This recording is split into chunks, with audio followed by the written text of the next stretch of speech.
And welcome in, ladies and gentlemen, boys and girls, RFK Refugees podcast. Ted here, John here. John here joining you live from where are you today, John? Residence in our Marriott downtown in Atlanta. So Nice. that's where I'm at on an iPad. So we're we're on the ground here, giving it to you guerrilla style without the normal accoutrement. So Yes. just wanted to make sure we had to get back to you guys. Like I said, we left you too long without a show to watch, or an hour plus show for you to listen to on your commute. So we had to come back, and here we are. We are a dedicated group here to talk to you. We've been away from you guys for way too long. We wanted to jump right into it to talk soccer, to talk DC United, a little bit of Washington Spirit, very minor amount of Washington Spirit, but I think John, first I say, how was your holiday weekend? It's been like I looked back at our rundown. Last rundown we did was December 18th, which feels like Wow. a long time ago. Wow, that is approximately one United rumor, coach rumor, and no Washington Spirit coaches amount of time. I holidays they were fine. I got sick a lot, and that's kind of all I remember about it. What about you? I Is think that you the traveled a little bit. is that the kid bringing the germs in, or you just had no Who can idea? say? Who can say? I'm on planes all the time. It could be me. I could be the vector. That's actually probably potentially true. I feel like every time I fly, I feel like there was a period where I was just like consistently getting sick. I I'd was in land, a I feel fine the next day, and then the next day I'd be like sick. It'd be weird. I I was in like an indoor kids playground thing, I think on Ooh. Sunday, and I could literally, as I was breathing in, I could in my mouth feel like sick. I felt like just molecules floating that I could eat. I was like, this is bad. I'm definitely gonna get sick from this. But that's the things you do. You my, do my kind of things like that. my holidays were okay, John. I'm currently participating in a dry-ish January. It's hard to do a dry January when your birthday is also in January. So, but it's towards the end of January, so I'm currently participating in that. So, but had a lot of fun. Got to see family, do all of the things. Avoided sickness the best I could. Had a certain family member have the flu and managed to dodge that. So that's been good. So, Well, you but gotta stay fit because you might be called in to be a replacement ref here yeah, in February. I might be, and I missed that on the rundown, but we'll definitely get into it. That is one thing I missed. See, I asked you for hints, and you let me down And there. I did it on the show. There you go. Fair enough. You're welcome. All right, let's get into it. Let's talk. Let's talk DC. It's been a while since we've been away from you, and I was really hoping we'd get an official announcement here. We want to pull the trigger on some interviews here. We want to find out. We want to give you guys content on who this guy is, because if you're a longtime listener to the show, there was another former Red Bull coach that DC was rumored to be hired, and we did a whole show with Mark Fishkin, wonderful guy over at Seeing Red. It's And a collector's edition. That's if you have that on. It's like a what were those? What were those not NPCs? What were those NFTs? It's like an NFT. If you have the download of that, it's worth money on the market. I'm The show sure that's referring to. I'm sure it is worth 50 cents if you get maybe we should market that. But anyway, yes, the then eventually Hernan Losada was hired.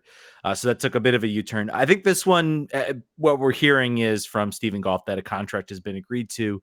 Nothing official, but we'll definitely look to get some content out for you guys. But Troy Lesesne, one of the, maybe not the candidate on the list that I think we all had. There were 4 candidates on the list, and I think we either liked about 3 of them.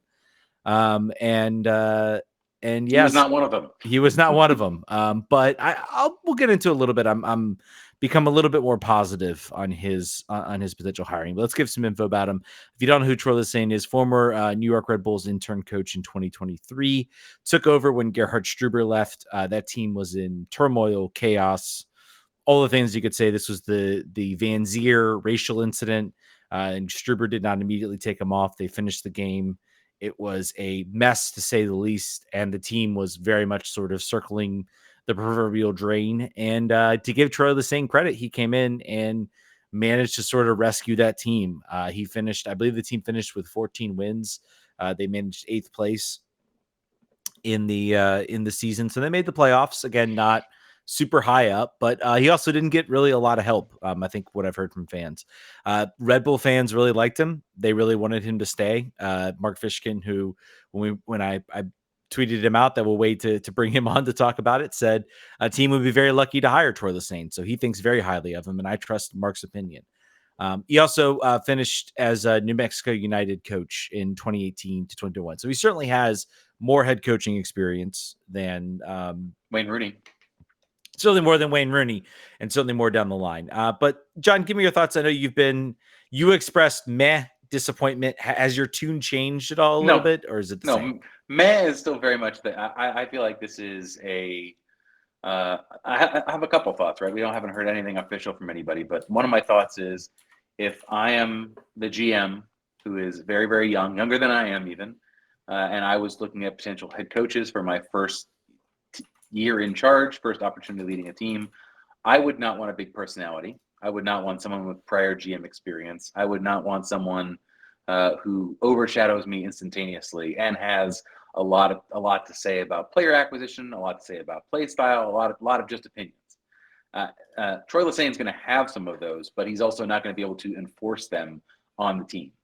Yeah, so I got it on my head now. Mackay. Mackay. It is Mackay. Ali I'm fairly Mackay. confident. Fairly We're confident pretty on that. sure. And if we ever talk to him, we'll know for sure. But if I'm Ali Mackay, I do the same thing. So from that perspective, it makes you think this is not a move that drips with aspiration or like, it's not a move that says we're back, baby. We're going for the cup this year. We couldn't. Why would we trust our team to someone with one half season of top level experience and 3 years at second division experience and then some assistant? We wouldn't do that unless because we are going for the title this year. This to me says this is a long-term rebuild. This roster is not fit for purpose. We're going to take it apart.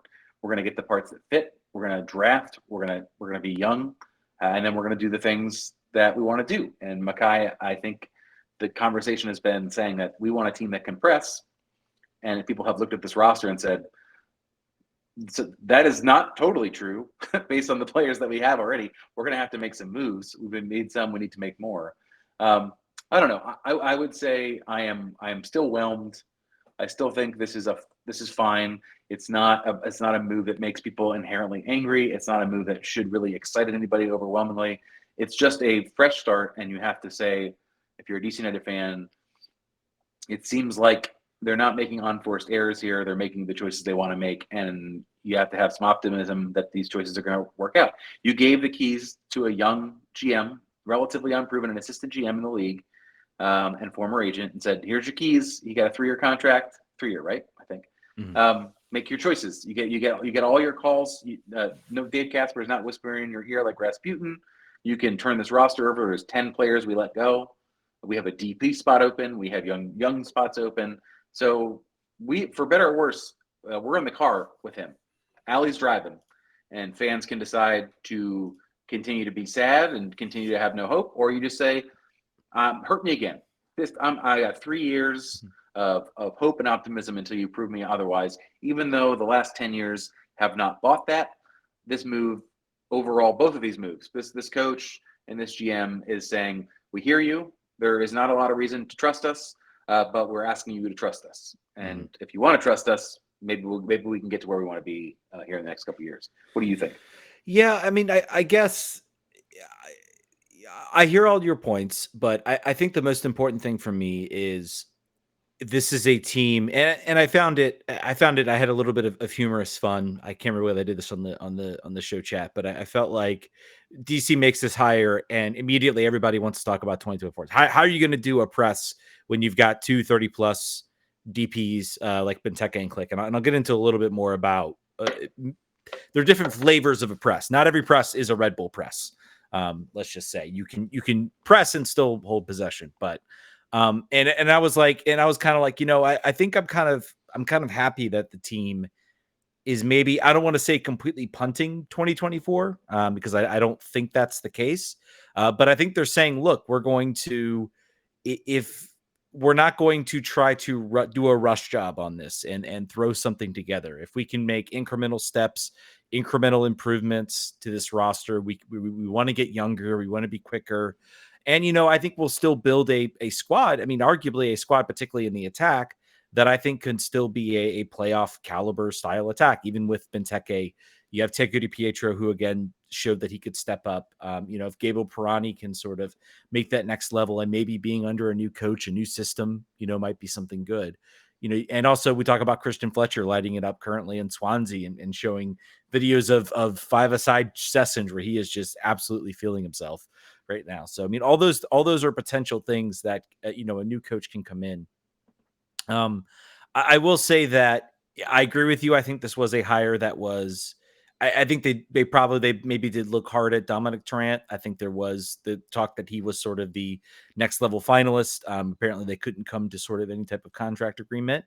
which Again, is which is not your favorite thing to read as a DC no, United fan. no, it's not, because I It mean, would be different if they had said it just wasn't a fit philosophically, whatever. But they said couldn't meet his evaluation. That don't like to hear that. yeah, you certainly don't. But again, I think despite all of that, again, we can only really go by what we've heard. Nobody in New York is like, boy, you guys got a stinker. This isn't like a Chris Armas situation.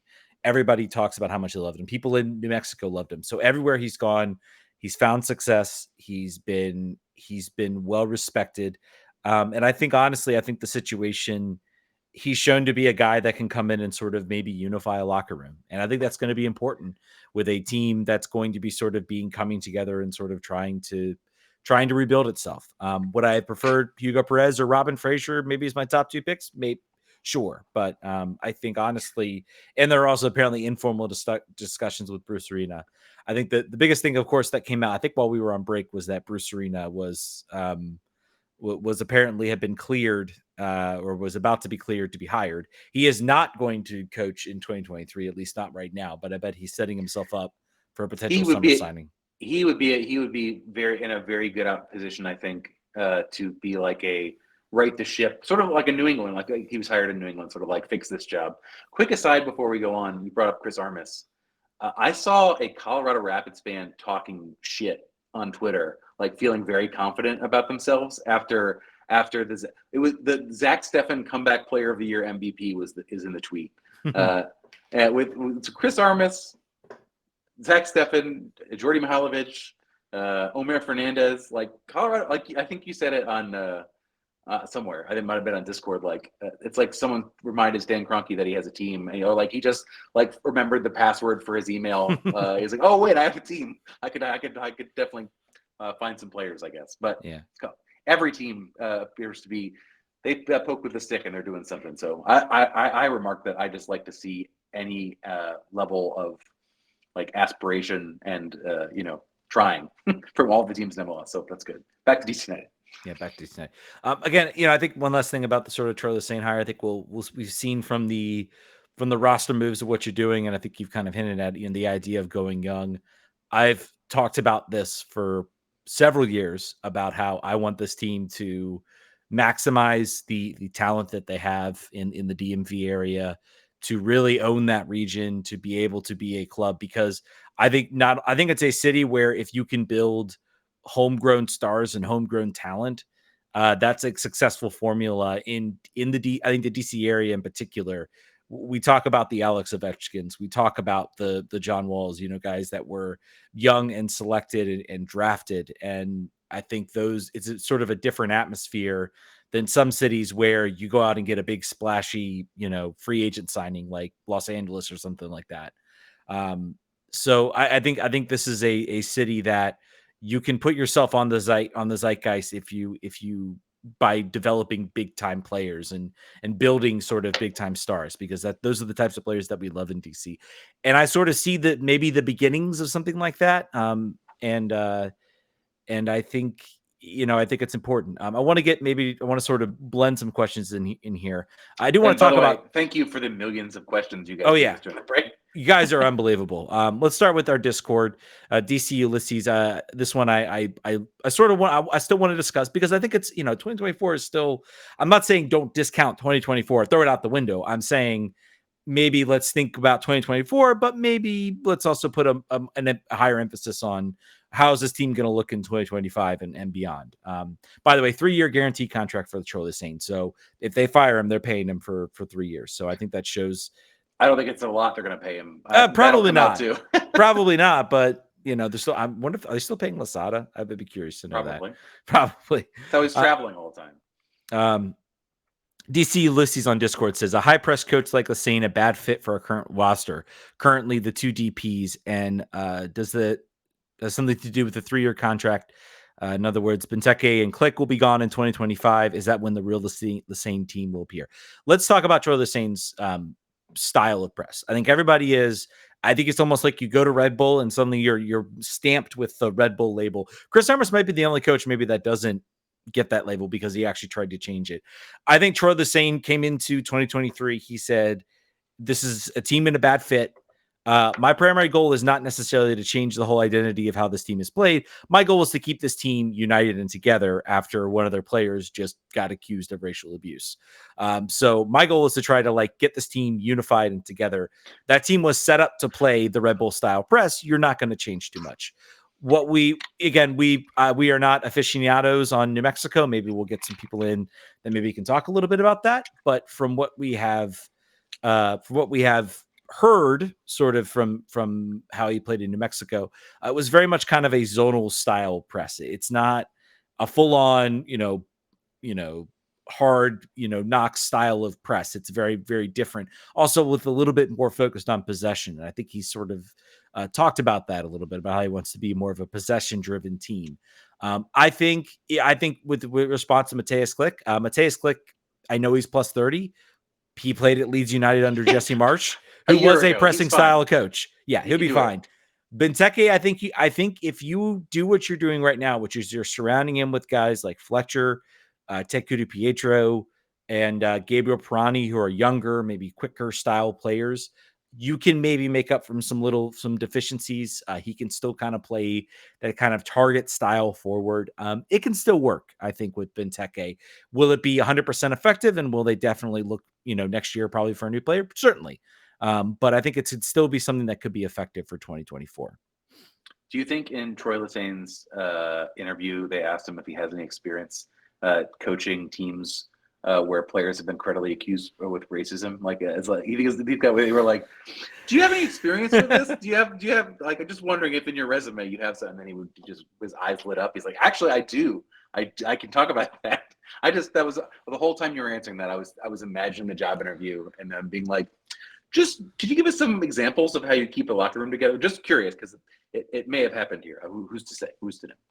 Yeah. I think Keith Slack on Twitter, because I think we've gotten this, also asked, is there a discernible strategy or vision behind hiring Lesesne, or was he just available and willing to accept what DC would pay? I mean, I won't doubt that maybe he was one of the probably maybe a little more of an affordable option. But I think there is a long-term vision and a long-term thought, especially when you have sort of a young GM in trying to build something that maybe can last here. And I think there's no doubt that Lesesne it appears to be a very young and talented coach. So this could be a guy, this could be something you look back on as a buy low, sell high type of guy. Maybe So he's a Caleb Porter. He's yeah. you give a guy who's excelled at another level, give him an opportunity and see how it goes. And, I mean, everybody ripped on the hiring of Ben Olsen last year and beginning of the year. Everybody thought Houston made a huge mistake hiring. Like, what are you doing hiring Ben? Turns out he's a really good coach. And I think that's maybe what we're seeing. I won't say exactly like what we're seeing with Troy Lesesne, but I think that's kind of what we're seeing. That's kind of what we're seeing right here. All right, let's move on to story number 2, sort of big story number 2 for DC United, which is Gabriel Pirani has been signed on a long-term deal.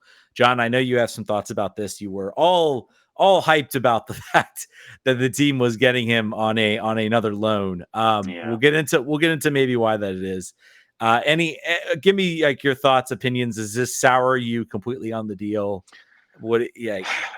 I will say I was not happy. I thought because it seemed like such a wise stroke there that they were able to get that based on previous reporting. I was like, this is all right. He's cooking. Ali is cooking. He's doing things that I would do. That's great. And then it turned out to be not the case. Originally, I was a little bit upset about that because I don't see what other people. It's hard to say when you're influenced by things you learn after the fact, like statistically how he was performing and chances generating being the worst in the league for the amount of minutes played versus the eye test, and that if that new information colors the way you saw things, sort of looking back. I don't see what other people are seeing where they say like, oh, he was the best looking player on the field. People were like super excited. This guy is for sure going to light it up in this league. I certainly do not see anything for sure. There was also a lot of conversation on social media and on Discord about the fact that he had other teams in Italy looking at him. And neither you or I can find any proof of that being true anywhere else.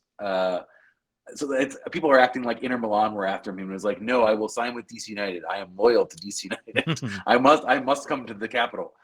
So I don't know. I'm incomplete. The thing that turned me around though, Ted, is someone looked at the record transfer fees paid for by DC United since 20 whenever they started paying transfer fees, like 2012 or 2013. Maybe like 2020. And he's only slightly more than Nigel Robertha and Zoltan Stieber. And then when I think of it that way, our hopes are not pinned on this player. At a 1.3 million transfer fee, the world does not hinge on his success or failure. So that made me calm down a little bit about the whole thing. Yeah, I think it's pretty clear. It's pretty clear to me, and again, I have no insight into what happened, but I can just sort of read the tea leaves. I'm sure Santos was more than willing to offer to talk about an loan extension. I am sure that was predicated. They thought there is no way legendary Santos team of Pele and Neymar would ever get relegated from the Brazilian First Division, and then they got relegated. And I think that kind of possibly changed the tune where they were like, look, we kind of want him back because we need to figure out a way to get back in the Brazilian First Division. And he's a player who is clearly a top level player who will help us do that. But you guys do have the loan. So either pay us the 1.3 million, take the contract buyout, or we're not, you're going to have to pay a lot more or never at all. And so I think what happened is Mackay looked at that and said, well, yeah, maybe maybe they had a discussion, do we think we can get out of them? We've seen some good things, we need to maybe give us something to build upon for next year. We see some good things, some things we could work on. He's going to get a brand new coach, a brand new system. He wasn't a complete bust, I would say, when he came here. I think he showed, like you said, I think eye test versus stats. But again, I tend to look at stats and I say, well, like DC was a mess. Like they were a mess heading towards that end of the year. Like it was very clear things were just kind of like not good. So I think if you have a clear direction, I think he will be one of my players to watch this year. And they might hold off. I don't know. We'll see what happens with the summer. We talk about, we'll get into a discussion maybe about where we think they go this year, whether they do get a DP in January, or maybe they just kind of sit tight, build out the depth, and then maybe look to the summer. This is maybe the one time I'd be okay with that. And put Pirani out there, see what he can do. He is on a U22 deal, so this is the U22 initiative, and that allows you to take these types of flyers, maybe these types of risks, maybe find a diamond in the rough type of thing. It is. I'm sorry. Compare that to the risk that LA Galaxy is taking for the Under-22 initiative, where they're looking at players from Brazil for $10 million in the same age range. So this is the kind of swing that we can afford to take, which is fine. We had a little bit of familiarity with them. It's fine.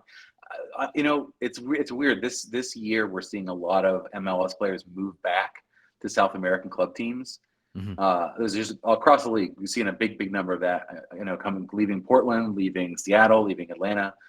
And it's making me think, like, what if in the future, like, Copa Libertadores, like, involved North American teams somehow, or like some version of it? Like, we have our CONCACAF Champions League, or maybe just do call it Leagues Cup, and then expand that. I'm just imagining how much cooler it would be to expand the pool of potential challengers to these South American teams that MLS clubs raid for their talent anyway.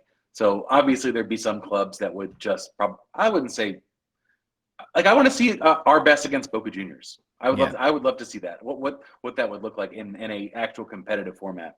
So it's a pipe dream, particularly as Leagues Cup has taken up a lot of the oxygen in the calendar. But boy, that's just a dream I'm having now as I'm thinking about that. And and another thing, just sort of to get it back to circle back a little bit to Pirani. I mean, I guess you would say if Santos gave you the choice, either pay the 1.3 million to take him or lose him, what would you do, John? Would you take him? Take him. Yeah. Yeah. Yeah. Like I said, if you took Nigel Bertha from a club in Bulgaria and he came here and did nothing for 3 years and you released him, that's the risk you take. And this is a player with a higher upside who's younger. Yeah. He of course won the 2023 Pan America Games with Brazil, played a major role in that team. Again, Pan America Games, not the creme de la creme of international tournaments. And he's part of the Olympic team. I believe he's on the Olympic. I believe actually he probably will not be there for the start of preseason, which might be a little interesting because there's going to be some sort of pre-Olympic type games and he will be gone for that. So he'll miss the Saudi Arabian, which we'll talk about in a second. Was that on the list? Saudi Arabia excursion, exactly. All right, two sort of other minor signings that have happened. I think positives in a certain sense. Jacob Murrell, their seventh pick in the draft, their first round pick in the draft, has apparently decided to forego college eligibility and sign with DC United. He's a big, tall forward. Again, John and I have not watched Georgetown. We can only sort of report what we're hearing. But we'll see what happens. Could he be loaned to Loudoun? Could he spend some time? I think right now, with the way the roster's shaping up, he probably makes the bench and maybe plays a role. It seems to me maybe they're envisioning him as kind of a backup, Benteke backup, as sort of like a big target guy. I believe he's 6'3", 6. So he's definitely not Benteke levels of athleticism and height, but he certainly is a tall player that can maybe. Yeah, good luck meeting the Benteke standard of being the best player in the air that MLS has ever seen, most likely. Duncan McGuire is a name that continues to be brought up around the type of player they're hoping he turns into. You'll remember a rookie from Orlando who scored I think maybe double-digit goals last year. Mm-hmm. I think that they had to make an offer to him that was credible for him to forego 2 years at Georgetown. So I would be betting that he was told that he would be in and around the senior team. I don't think he leaves Georgetown to go play for Loudoun. Yeah. So to your point, I think they must have said, hey, depending on how things go in preseason, how you show, we could very much see an opportunity for you to, get some minutes this year, and then we'll see where you're at going into 2025. Yeah.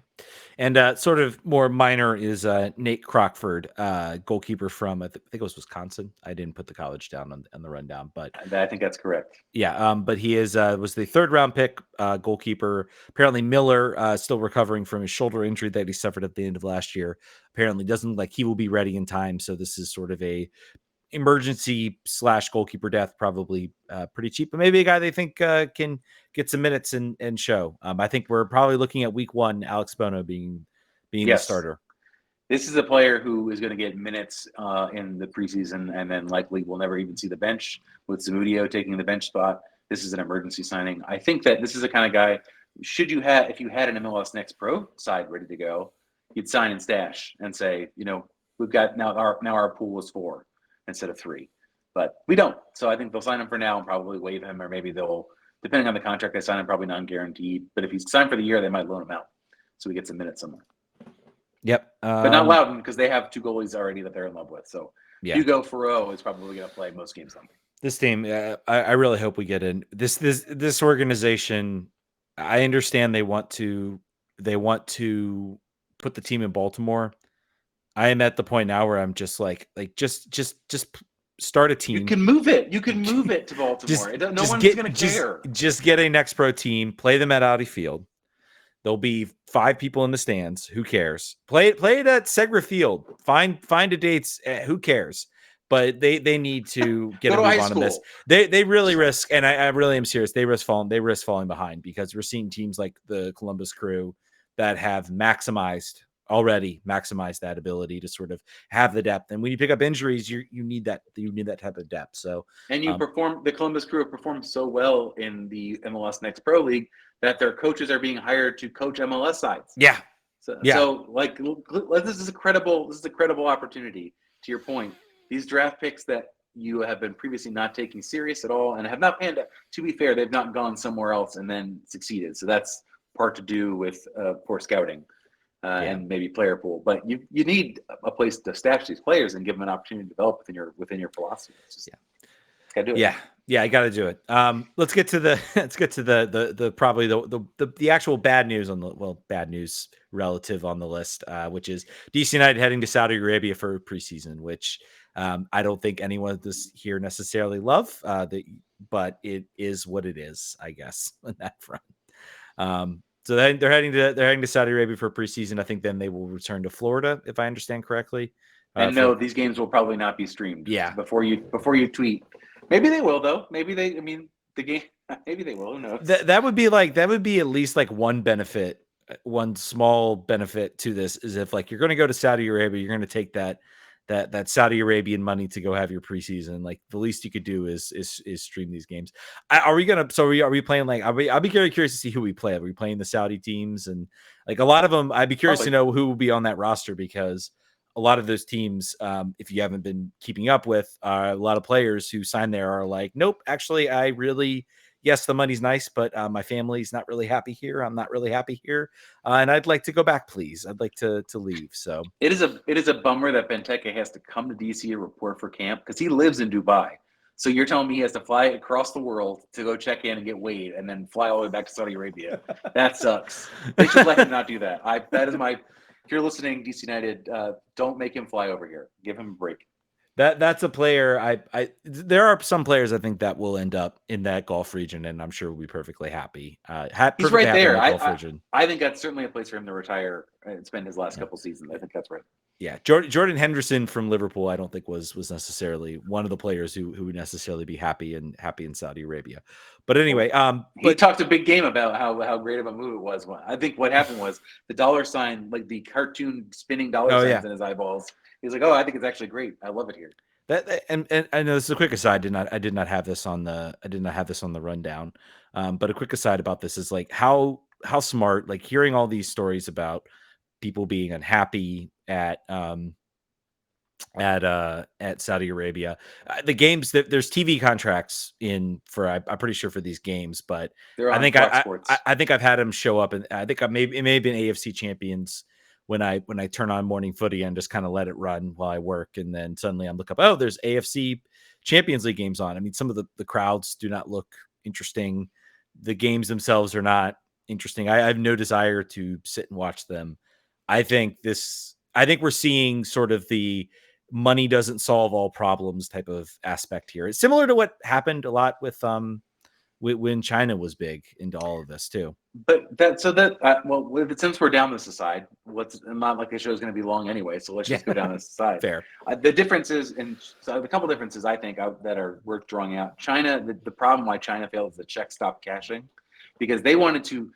The purpose for the Chinese league was to, and similar to Saudi Arabia, they wanted to create a better level of domestic players so they could compete internationally better to benefit the league and to benefit the country, like in a sporting way. Saudi Arabia continues to do these things solely as a means of geopolitical reputation management or laundering, or however you want to call it. And here's the thing, for better or for worse, and probably for worse, is it's working exceedingly well in a very short amount of time. Like DC United are going here, Inter Miami are going there. You got the biggest players because you gave them the most money. That's not exciting, but the fact that they continue to pull teams over. You have them, they're on Fox. The conversations have stopped being necessarily about like how dare these players go over there, and people have just sort of stopped paying attention to it writ large. But they still have the big names, and people look up like, oh, where did Neymar go? Oh, he went over to Saudi Arabia. I didn't know that.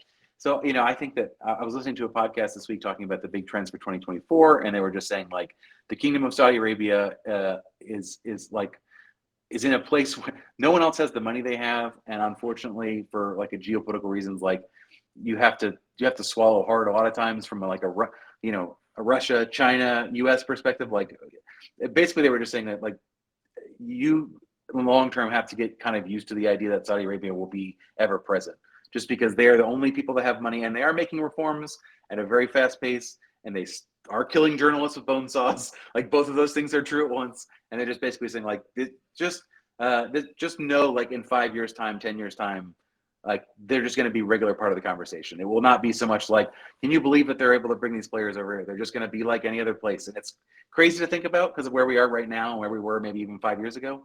But it's smart people are looking at this and just saying like this sports watching is effective. It is. Look for other countries that are in similar situations to really invest this way, because not everybody has that money, but if they do, it just changes the dynamic so quickly that it's unbelievable how quickly it changed it. Yeah, we've seen what's been happening with golf. I mean, they've had F1 races in Saudi Arabia, and it's all just kind of been, part of the calendar. And the Kingdom of Saudi Arabia owns Newcastle United at this point, and that It's was a just big crazy, man. a big hubbub, and again died away. It's sports watching is extremely effective. Even when the Qatar World Cup, we talked about that as sort of the you don't talk anymore about the things that happened. I mean, from an American perspective, I think it has a sort of sad overtone in that we lost Grant Wall during that tournament. But I think all the talks sort of leading up to it. Then Messi wins the World Cup, and now nobody's talking about. Nobody really talking anymore about it. Everybody's talking about, Messi finally got his World Cup, so I it's think effective. It's sad in a way because of how effective it is and how there are still massive issues in those countries where their own citizens, and I'm not just talking about, their own citizens are suffering, particularly, LGBTQ and gay people in those countries are suffering tremendously under those laws that they have. And it's a shame. It's a shame at how effective it is at kind of just sort of, hijacking the conversation. And I will agree that I think there will still be players that will see those dollar signs and run. But I think with some of these other moves that we're seeing, and sort of the first, we're seeing kind of the first forays, and maybe they adjust and improve. Maybe they figure out ways to offer better sort of, maybe they look at it, maybe they kind of say, well, paying them a bunch of money wasn't enough. We're now going to make sure that their families are happy. We're going to give them options. As to whether that works or not, I don't know. I think for some, you'll still have those people. They come over, they see the dollar signs, they spend a year here, and they're like, "Look, man, my family's miserable. We're not really enjoying our time here. We really want to go back." Which happens everywhere, to be honest. I mean, it does happen everywhere, to be honest. Like, particularly with British people. British yeah. people are notorious for traveling and hating it. I mean, look what happened with Wayne Rooney here in DC. I mean, it was like he was here a year and a half, and it's like, look, my family's miserable.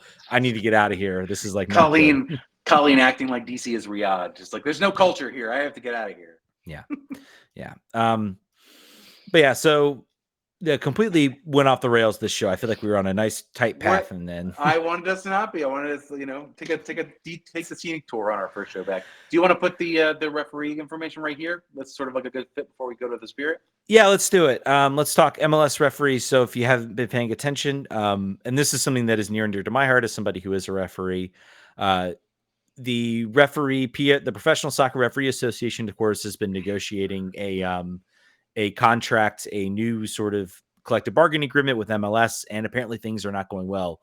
PSRA is definitely, I think, trying to sort of step up. They want, higher pay. They want their sort of demands met. I think higher pay is sort of the biggest thing. And apparently they are extremely far apart. I think they wanted like something like a 50, 60, 70, 80% increase, some high percentage. And like MLS was like, here's a 5% or here's a 3% increase. So things are apparently they're very far apart. It looks like there might be a work stoppage sort of imminent between these sides. And I think it seems to me maybe there was some play at part. If you haven't read, again, still in a fantastic piece to read, go check out Pablo Mauro's piece where he basically spent the day sort of following the MLS Cup final referees around, and it's a fantastic piece to read. Really well done. Pablo, again, love him or dislike him. I think there's some people that think he's a little full of himself. He is, in my opinion. He can be. Sometimes you can be when you're talented. Yeah, he is still the preeminent soccer writer, writing things that I think he is one of the most creative soccer writers in this country right now. We've lost Grant Wall, who I think also had that ability to sort of think outside the box. He wrote the LA Galaxy and the Beckham story, which again was a story, but sort of convincing. But to do the types of things that he does, and the amount of work he puts into it is incredible. But anyway, so back to the original point. So what we've seen from a lot of discourse with fans and what I've seen is people be like, "Oh, that means we don't get Ted Uncle. Oh, that means," and I want to stop people right there. In all these situations, never be on the side of management when it comes to labor, particularly labor that is trying to fight for better pay. I understand there are people out there that don't like certain referees, that think referees are all terrible. They're all out to get your team. And I tell you, that's completely And they false. are. They all are. All of them. They all hate all of you in the world. They hate your favorite team. But if we want to start the conversation of having better referees, maybe we need to pay them better. The scale that these referees make, I think, is somewhere between $50,000 and $100,000 at sort of the top end. Again, that's the top end. Your referees that are just breaking in, $50,000 might be nice, but they're still probably working a second job. And a lot of referees, I'd say most, if not all referees, this is sort of a side thing for them. They usually have a main job where they are getting income. So increasing their pay maybe turns them more into a full-time job, and then they can actually focus. And maybe if you can get younger referees where they're making this and they say, hey, this is a career, I can go be a professional MLS referee at 23, 24, and I can develop and be better than when I'm, then just breaking in at like 28 and 29, and then having maybe 4 or 5 years of like decent before, my experience starts to run out. That all comes from better pay, and that comes from paying these referees better and fostering that talent. It's the same thing as fostering soccer talent. It's just different. We will say we have had this before. In 2014, there was an actual work stoppage for the referees. It didn't really go well, I think, for the PSRA. I think they were maybe thinking they basically brought in some older referees, some guys who hadn't refereed in MLS in a while. They brought in some maybe some outside referees from across Central America. Things didn't really. There wasn't the Fail Mary moment in week 3 of the NFL season, which, go look it up if you don't know what that is. There wasn't sort of a flashpoint moment where there was just such a bad call. What I will say, I think maybe the fact that the Professional Soccer Referee Association, PSRA, thinks maybe they have an opportunity here is that VAR is now into the conversation. And that is something that requires like a training. Like, you actually have to be certified to do VAR. It's not something you can just hop in and stick a bunch of guys on the computer screen. Like, there's protocols, so there's things you have to follow. There is necessary training to go do that. So I think, and also the PSRA is much more unified. I think when it started, there was just sort of the top end of the MLS guys. So basically, MLS said, well, we're just go down and grab guys from USL, guys from the lower divisions.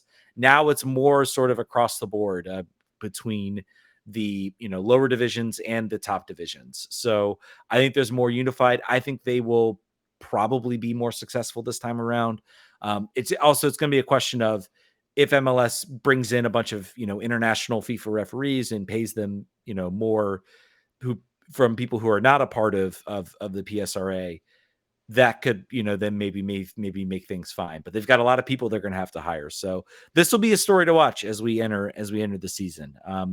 I could see it kind of going like 2014, or I could see us having really bad sort of flashpoint moments that maybe serve the PSRA well and might cause things to go into their favor. So something to watch. It's such a tricky scenario for them because public sentiment, beyond sort of like, rote I support labor, like people love to hate referees. So it's very hard. It's very hard for someone to be like, listen, if it means I have to not see my team play, if we need to stop the league from playing because these referees want to go on strike and get there, I support it. I don't think we should. They're not going to do that. They're just be like, I don't bring in robots. I don't care. Bring in whatever, like a guy on a Segway. I don't care. The games have to happen. So it would be very funny though. The funniest outcome, to your point, is that they bring in FIFA trained referees and it's no better. It's like the guys that you were paying $50,000. And then the people that you're bringing in as scabs paying $200,000, the outcome is the same. There's missed calls. There's VARs you don't agree with. They also hate your favorite team, even though they just figured out who they were this year because they were in England. Like, very interesting. I hope it pans out, but no matter what happens, provided the games occur, something interesting has enough possibility here to happen. The games are going to happen. I think this is like 2014. I don't think this will stop the games from happening. I think again, I feel like the public sentiment aspect that we've seen, MLS will think, well, like, it doesn't matter. We should just go out, just grab some referees and go play them.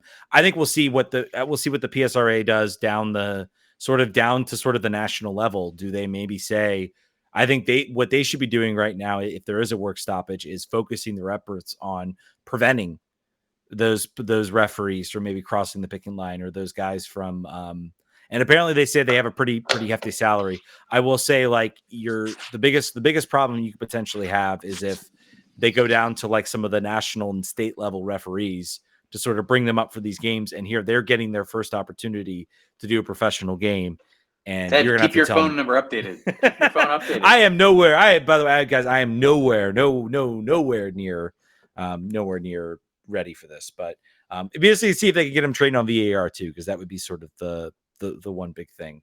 The one big If thing they do, you got to wear an RFK refugee sticker on your shirt. If you do get the call up, if you're like being a fourth official against Inter Miami, you got to figure out a way to like work the show in. Like if someone scores a goal, you pull up your jersey and it has RFK refugees written on it. Something we got to talk about it. We got plans. Yeah, just in case. Yeah. All right. I think that's going to do it for the news. Let's hit maybe a couple questions before let's do it. we close out, or before we close out DC talk, because all our questions related to DC. If you have Spirit questions, please send them in. You have a very good chance of having them read on the show, because we do not get the volume of DC questions versus the volume of Spirit questions is very limited. So definitely send those in.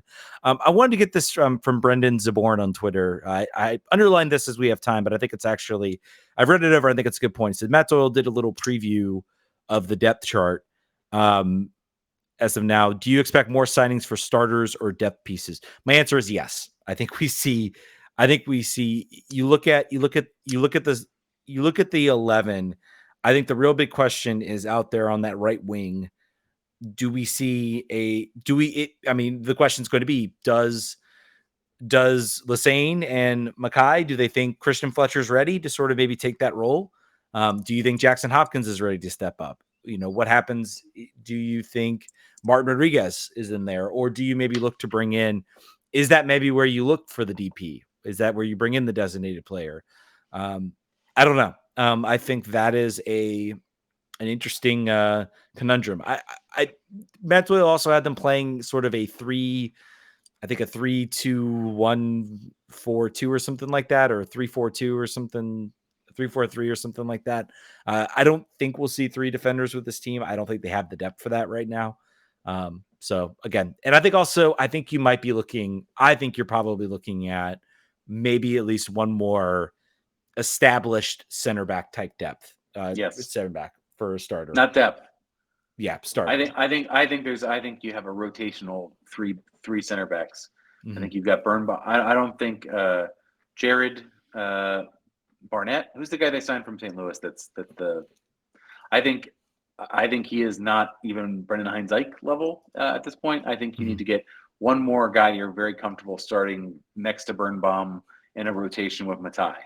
I think that's a must-have. That cannot not happen.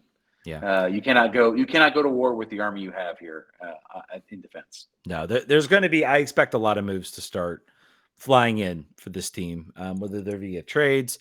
Maybe we'll see some most of the free agents I think have kind of been used up. So I think you're going to see a lot of trades coming in. Lesesne is going to be working the phones like Wayne Rooney, bringing over all his friends. I'm sure he's got the hookup in the USL. We'll find some folks. Yeah, but you're right. Bartlett, by the way, is the defender. I think he is very, very depth. I think he is very, very raw compared to Brendan Hines-Ike, who may be a little bit more established, but I think you're seeing depth. I think that's sort of right attacking position, and maybe sort of then the depth back below, with the idea that I think by summer, your hope is that Akambone is locked down that starting role. Like, he is the best starter out there. He is flying high, and then maybe you start to field some offers for him. Which I think could happen close to the end of 2024. Also forgot. And just to remind everybody, Donovan Pines is not here. So people will still ask about Donovan Pines. I believe he is not here. He has got an offer from Barnsley, I believe, third division in England. Yeah, he's talking with Barnsley. I don't think anything's sort of done yet. Nope. He might end up back on. Nothing's set in stone. Nothing's set in stone for him. I think he is very much, his head is turned. DC is no one else wants me fine. I guess I'll go back and talk to DC. I think that's what Mackay was certainly talking about when he was like, well, we'll talk if the interest is there. I think they've said, here's our offer. And he said, okay, thank you. Let me go see what else is out there. And then we'll. I feel like he doesn't do that. I feel like he doesn't fill the role that we just talked about. What we needed, though. I wouldn't call him. Like I feel like his spot is gone. I feel like with the trade with St. Louis, that was his spot. And they're hoping and Matai is having more. It's going to be more of a feature. So I don't know. It doesn't seem like there's room for him. You might be right. You might be right. I don't know. We'll see. I wouldn't close the door until he's holding up a shirt from another team. I don't know if that door is necessarily closed for him just yet, but we'll wait and see. As far as depth pieces, I think this team needs a lot, particularly center and midfield. There's not a whole lot there past Matthias Klick and Russell Knaus. I think obviously you want to bolster that depth in there. But a player to watch. I say you can't have hope of another Knaus like Iron Man season because he's only had 2 ever. So just keep that in mind from a depth perspective. Yeah, it'd be interesting to watch. I think one player maybe we're not really talking that hasn't really been getting a lot of talk, but one player I'm watching is Jeremy Garea. I think this is a crucial year for him. Is he on the team still? He's still on the team. He's still on the roster. So Loudon waived him, yet he's still on DC United's team. He was officially waived by Loudon. I thought he was still technically on. I have to go back and look. Maybe he is. He's still listed. He's still listed on the club roster. So I can and quickly. They've made changes. So that would be weird to have. They got rid of other players who were gone. Yeah, and also you also neglected to mention Garrison Tubbs, who might be a guy. You're right. Another spot that Donovan Pines has been taken from. Another young player that's going to get rotational minutes in those positions. Yeah. Or to your point, Ted, or to your point, like you made previously about 2024, maybe all these kids play all the time, and maybe that was part of the thinking in this hiring. Like we're not expecting you to win MLS Cup this year. We want you to give all these young players minutes and have them better at the end of the season than they were at the beginning. That's your only job. Yeah. This year, that's your job. Jeremy Garea is still listed as a midfielder. He's still listed as under contract in the announcement. So he's still there. Okay. Anyway, so I think you're going to see a lot of moves coming up. I think especially now that you have a coach, there's maybe another voice in the room. Maybe that also. I think maybe you're also. It's hard to attract players when you don't know who the coach is because that's the guy they're going to have the most interaction with. So maybe Lesesne causes some players, maybe some former Red Bulls, maybe some guys from his New Mexico days want to come and join the team. Who knows? And let's talk. Richard Rolson has this good question. What position would you target for a third DP? Would you sign a third DP this winter or for the summer? First, let's answer the first talk. Where are you targeting? Let's assume winter. Where are you targeting for a designated player? Center back. Yep. No. Yep. I look at what a world-class defensive genius like Chiellini did for LAFC. I look at what Walker Zimmerman did for Nashville. I think that's a tremendously undervalued position. I think it's less expensive than a goal-scoring position. If you were to bring in a player like Matt Miazga, for all you think about him, or a Miles Robinson, like Cincinnati has both, I think there is an immediate change in your ability to keep goals out of the net. I think that the problem is you have Birnbaum still on a high salary for another year beyond this one. If you were able to somehow rid yourself of that somehow with a trade, some sort of relief in that way, and you had some salary space, I think center back is amazing. And other than that, right wing, but that's a lot more expensive, and you'll pay a premium for that. Well, keep in mind, DC United right now has 2 open U22 slots. If they sign a senior level DP that makes above the designated player or the TAM level that you can basically buy down, which is like 1.6 million, that includes the transfer fee. They lose one of those U22 slots. We've seen the team talk about how they want to maximize those slots. That's where they want to look to grow. I would be on board with a young designated player signing. I would actually more look as far as like a defensive player. I would look more towards that U22 slot to fill that role. Find a young defender who's extremely talented, who you're bringing in to maybe a guy you're looking to grow for the next few years, and then look more towards the attack end for a maybe still a young DP, but a guy that maybe is a little bit more expensive, that sort of meets that designated player threshold. So something to watch. I think I would not be surprised if they wait till the summer. I think if you wait till the summer, it's going to depend if Gabriel Pirani is, has completely turned around those analytic numbers, is assisting, he's contributing to goals, he's linking up with Ted Pietro, and they have combined for 15 goals and 15 assists by the summer. You have your number 10, and then you can look elsewhere. I think a lot's going to depend. I think Gabriel Pirani is going to be, if it goes well, I think you see them look, maybe elsewhere in the summer. And I think that's why I think they're going to maybe keep their powder dry for the summer. And I would not be 100% against that right now. So what was the second half of that question? It says, do you think they sign a third DP this winter or wait for the summer? Okay, yeah, I agree with you. The summer is more than likely. Yeah. Again, this is the one time I'm like, yeah, wait till the summer, because we're building something here. We're doing something.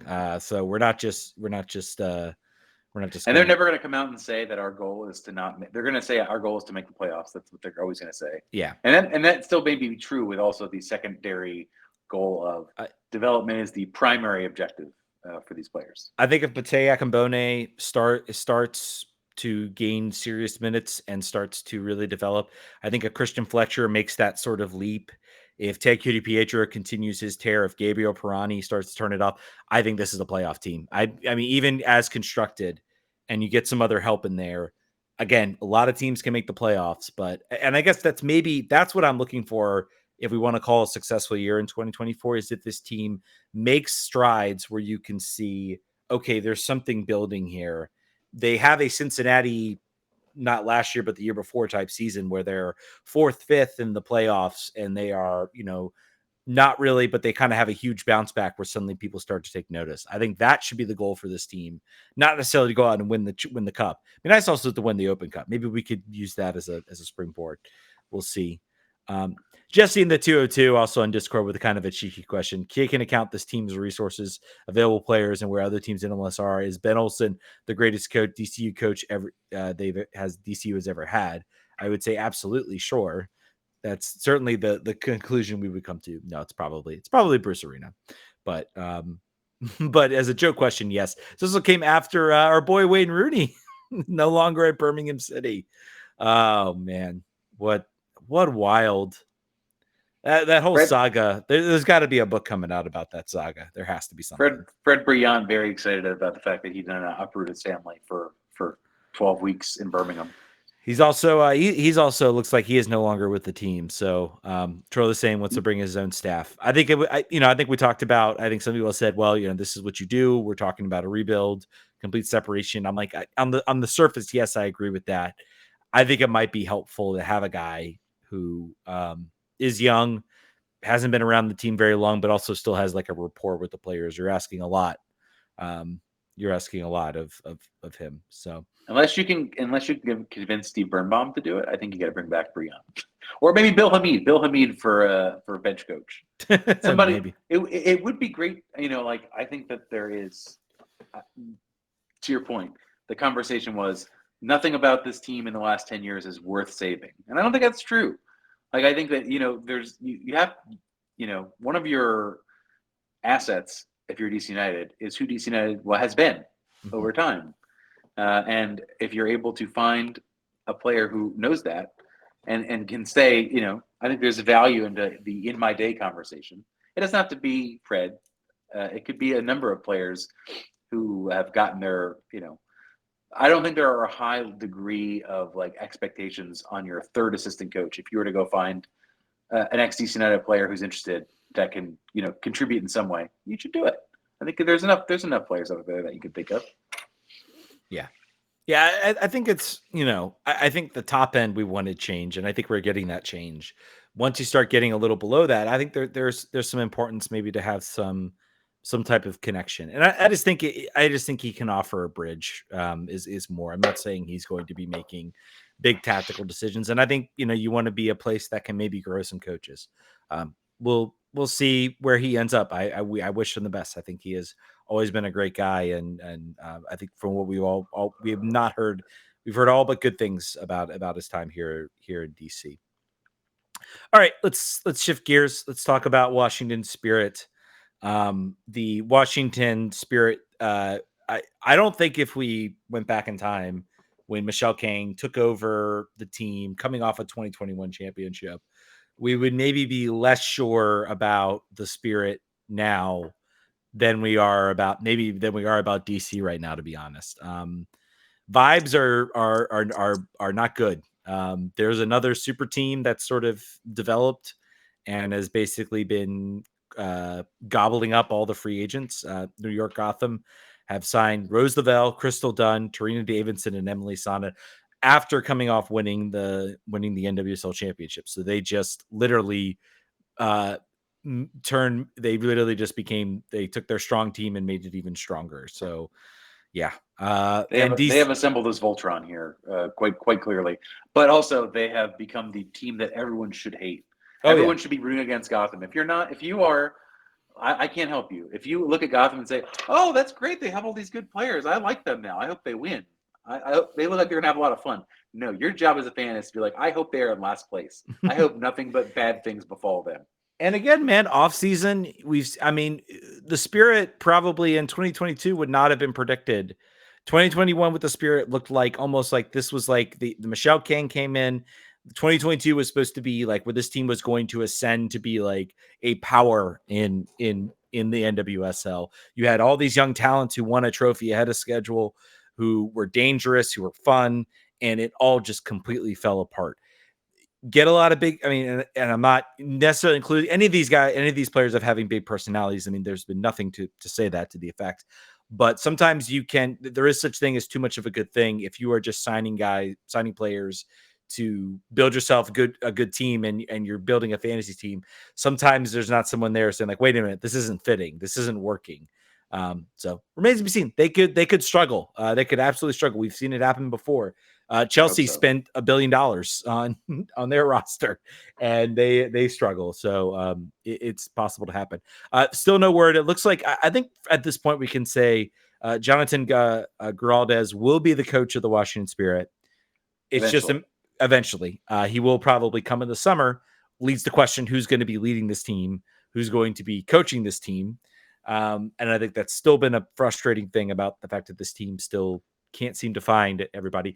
And apparently they were also chasing some of these free agents. I think was it Crystal Dunn or was it Tarana Davidson? They were maybe also chasing.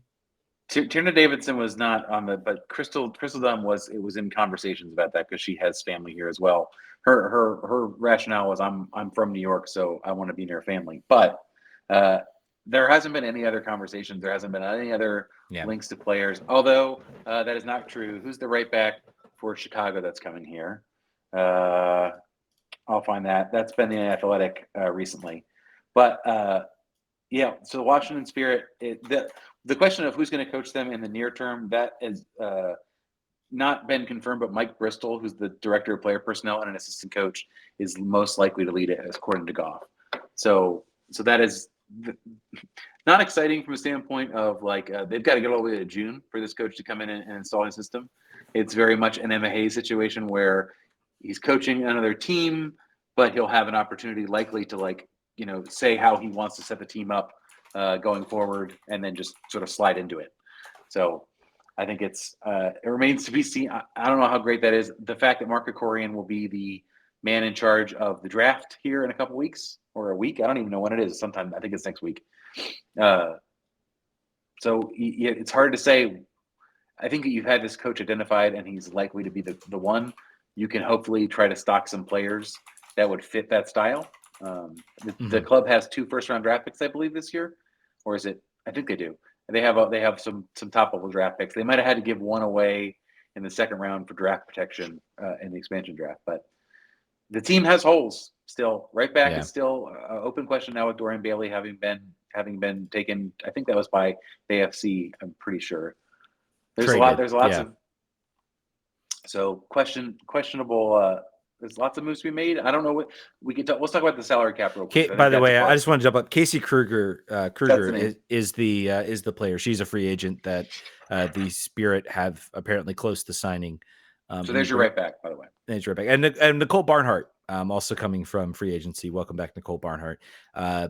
That it's just really kind of like with all the news about the Gotham and every of them signing, and then it's like, welcome back. All due respect to Nicole Barnhart, she's been a long-time player in NWSL, been a great goalkeeper in NWSL. All due respect, but I mean, I think even if you talk to her, she'd be like, yeah, like it's definitely like bad timing for me. Not the best timing for me. I don't want to be following up. I don't want to be following up like two like U.S. Basically what 2-3 U.S. soccer Hall of Famers that have signed free agent contracts between Lavelle, Dunn, and Sonnet. I don't know if you call Davidson that level yet, but certainly those three are U.S. soccer Hall of Famers to be coming up. So go ahead. Sorry, you wanted to move on to a new topic. No, yeah, I was just going to say we don't necessarily know what kind of players they can bring in because we don't know the salary cap situation. But hilariously, the NWSL was able to increase their salary cap by 40% this offseason, and it still remains under $3 million. So just so you know how much room there is to grow, I think with where clubs are getting $50 million evaluations or $60 million in the case of Portland Thorns, I think 40% a year over year is probably the path they need to be taking on this. Oh, I was also going to say that Paige Mateo got a new deal and is re-signed for 3 years. So good for her. Yeah, good for her. I will say about the salary cap is $2.75 million doesn't seem good. I think it's good that it went up. I think it's good that it's increasing. I think it is a reflection of the competition that they know that they have to start, putting their money where their mouth is if they want to hold on to certain players, if they want to pay certain players, if they want to keep certain players from going to Europe. Because now going to Europe or going to Liga MX is not a death nail for making the national team. In fact, there's a lot of players that have gone outside and have done very, very well for themselves. And those clubs all have a lot more money on their men's side in a lot of cases that they can afford to spend basically in, really with their budgets. It's like a line item. So I think it's positive that the salary cap increased. I think it's positive that we're going to see, I think it's allowed for more moves like this in free agency. They can offer better contracts to those players and still fit them all within the cap.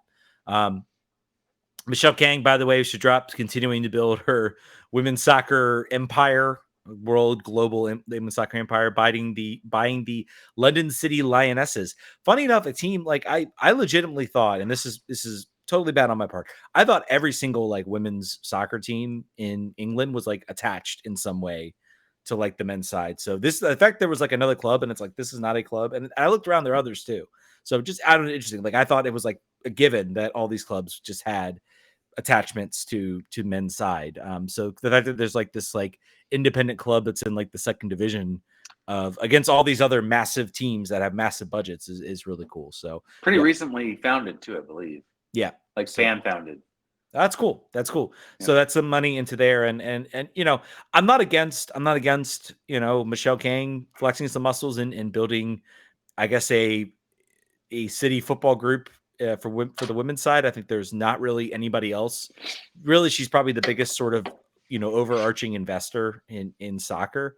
She's still looking at, I think Lyon is still probably within her sights. I don't think that can be officially announced until the Reign have sort of been moved on. I think that's kind of the holdout there. So it's like she signed on the dotted line, but it's like, we can't really let this take effect because we can't really give you much control or let you do much because technically we still owe a Reign, and that's a conflict of interest for you with owning the Spirit. Also, we'll see the rebrand apparently coming for the Spirit. It's been very, very quiet on that front. It's coming. I have inside sources that it's extremely done. Can you tell us, is there a new name change or is it just the colors? It's just colors. Oh, it's just colors. That's it. Mm-hmm. It's what you're thinking. That's all I'll say. Folks who have been thinking very publicly about what it is, I think you're right. Okay. I think the other thing to say too, the last sort of Spirit related thing that I wanted to say that I've now forgotten around Michelle Kang. Oh, the the Washington Spirit have re-upped their training center deal with DC United for 3 more seasons. Oh yeah, I think that's of note because numerous times Michelle Kang went up into the press box and talked about how close she was.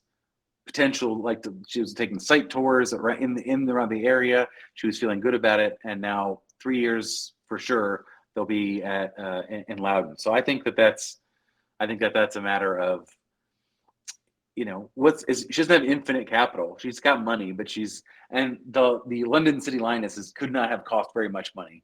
So I'm not gonna pretend that that's a situation. But the Lyon Club costs some money, and I don't think the Spirit are necessarily profitable yet either. So I would be curious to see if there's some sort of a capital flow problem for Michelle when she's looking at, and also 8% interest rates, 7% interest rates on on financing are still a challenge. So. Yeah, and I think it's also, I think there might be maybe she got in and she thought maybe there was some government prerogatives she had to go through to acquire the land. Maybe there was some zoning, who knows? I mean, there's a lot. It can all seem very simple when you're touring sites and you're looking for sites, and then suddenly you're kind of like, I don't like what I see right now, or this is not going to be ready in time for me, or I need to wait a few more years. She was looking at Potomac Yard, and then she heard someone had dibs on it. Oh, really? No, I was kidding. Okay. Leon's sister was like, "Oh, I'm going to take that. Thank you." Yeah, but anyway, I think I'm not really, as far as we know, I'm not willing to question much. I think she's still I think she still has a focus on the Spirit. I think this team needs to start going out and winning soccer games and building. I think last year's season definitely left a poor taste in everybody's mouth. And I think honestly they need to. I'm hopeful they get this coaching hire right. You know what it could have honestly been. It could have honestly been they went out and they hired the coach, and then they're like, all right, I think we need to readjust here because we had to pay a lot to bring this coach in. We also know for a fact that they have let go of a lot of staff that a lot of fans really liked, and I think that's encompassing on the fact that the sales maybe haven't been to their expectations. So those people have been asked to leave, and new people are coming in. So it'll be an interesting story to watch. I don't want to say the honeymoon period is over, but I think it's maybe running a little thin with some fans, and they want to see results and they want to see a successful team. And it's not easy watching your New York rivals gobble up a bunch of players and you're kind of sitting pat. So yeah, remains to be seen. All right, folks, I think that's going to do it for this episode. We called a long show and we gave you all a long show. So we'll probably be back in a couple weeks. We'll have maybe some other content once this coaching hire is official. Preseason's coming up. We'll see if we get to watch any games. I'm going to guess no. So we'll all have a nice, lovely guessing period. And by the way, like MLS and NWSL as well, you want us to care. You want us to do this. You signed this whole deal with Apple, and yet you still can't stream games. Can you just do it? Can you force at least like a tournament or something where they have to stream it? I don't know. It bugs me. All 300 of us were very, very upset about that. Well, we want to see it. Who cares how many people are watching it? It builds up excitement. It gives you talk about, the people that do watch it are going to be the media. The people that do watch it are going to be, and those are the people maybe, someone isn't going to watch on a Friday at noon, but, someone who's paid full time to follow the league will watch. And then they can tell the fans who, listen, the 5,000, 6,000 fans, hey, I saw great things from Gabriel Pirani. He looks like he is rejuvenated. Yeah. It's I don't know. They need to stop thinking about how many people are actually watching and understand that having these games broadcast also serves your media personalities who will watch it well and allows them to give content that the fans want to hear so you can grow excitement for the season. Right. Anyway. Media people paid full-time and media people paid not full-time. That's a reminder to go to patreon.com/RP Refugees. Should you want us to watch a preseason game at noon on a Friday, that's a good way. That's a good way to get us to do that. So Thank you. We actually got 2 new Patreons this last week. I'm not going to do names, but thank you very much for that. Please join us, and then you'll get an extra shows on Fridays that no one else gets to hear ever. So That's a nice thing for you. Yep. All right, folks, that's going to do it. Thank you guys so much for listening. Thank you guys for all the support you've given us. We will catch you guys in a couple weeks. Vamos.